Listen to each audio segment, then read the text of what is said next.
नमस्कार विद्यार्थी मित्रांनो. हं, आपण बुद्धिमत्ता हे बघत आहोत आणि बुद्धिमत्तेमध्ये आपण दुसरा महत्त्वाचा पार्ट बघणार आहोत. हां, तो म्हणजे आहे लयबद्ध मांडणी.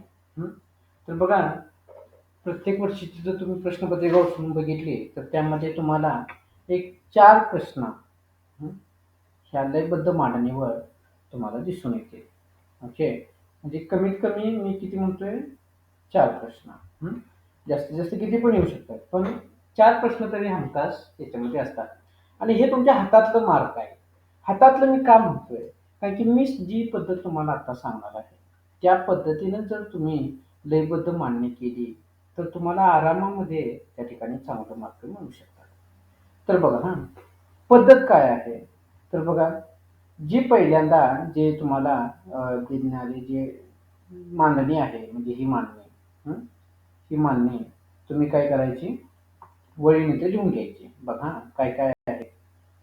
तर सुरुवातीला 3, मग मोठी डॅश, हां, मग 2, मग डॅश, मग 3, परत 3 आहे, मग डॅश, मग 3 आहे आणि डॅश आहे, परत 3 आहे.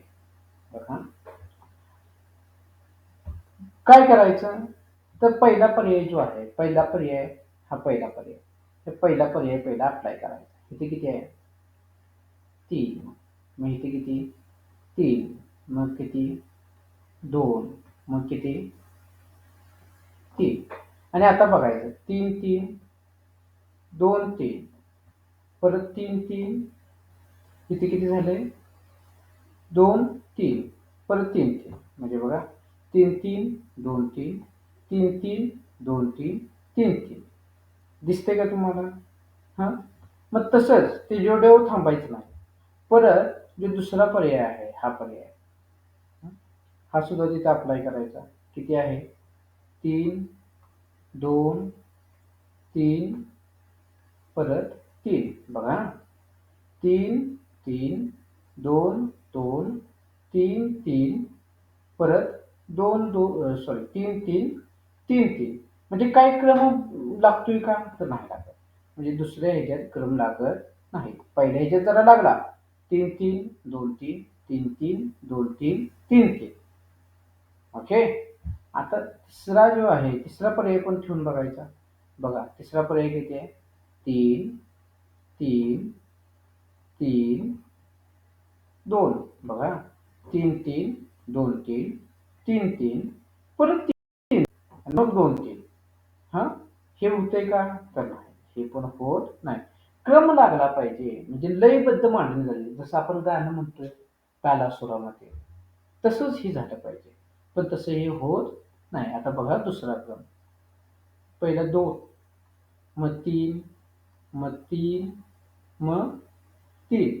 बघा, 3, 2, 2, 3, 3, 3, 3, 3, 3, 3. असं कसं होऊ शकतंय? म्हणजे हे पण नाही होऊ शकत. लक्षात आलं का? मग होऊ शकतंय कुठलं? तर फक्त पहिलं होऊ शकतंय. 3, 3, 2, 3, 3, 3, 2, 3, 3, 3. हं? अशा पद्धतीनं आपला हा क्रम बळावून या ठिकाणी बसतोय. हं? आणि ह्यालाच काय म्हटलं जातं? लयबद्ध मांडणी. मग ह्या लयबद्ध मांडणी इथं पण तसंच. बघा, पेपरमध्ये तुम्ही काय करायचं, या ठिकाणी पेन्सिल घ्यायची. प्रत्येक इथं ठेवून बघायचं काय येतंय. हां, ते मग जमलं तर ठीक. नाहीतर लगेच खोडायचं, दुसरा पर्याय ठेवायचा. तो जमला तर ठीक. नाहीतर ते खोडायचं, तिसरा पर्याय ठेवायचा. तो पण जर नाही जमला, तर चौथा पर्याय ठेवत बसायचा नाही. डायरेक्ट चौथा पर्यायाला टिक करायची किंवा तो गोल रंगवायचा. कारण की तेच उत्तर असणार आहे. ते टिपून परत बघण्याची काही तुम्हाला गरज नाही. आणि त्याच्यामध्येच हा जो दुसरा पॅटर्न आहे, बघा कुठला? हा, की फक्त अंक असतात अशातला काही भाग नाही. अक्षरं पण असतात. हं. अक्षरं पण तुम्हाला देऊ शकतात. आणखी एक ह्याच्यामध्ये आणखी एक पॅटर्न आहे. तो म्हणजे चिन्ह. बघा, अंक, अक्षर आणि चिन्ह. चिन्हाची सुद्धा लयबद्ध मांडणी तुम्हाला विचारली जाऊ शकते. म्हणजे हे सुद्धा तुम्ही बाळांनो करू शकताय. हां, आणि हे 4 ते 6 मार्क तुमच्या हातातील आहेत. ते तुम्ही सोडायचं नाही आहे.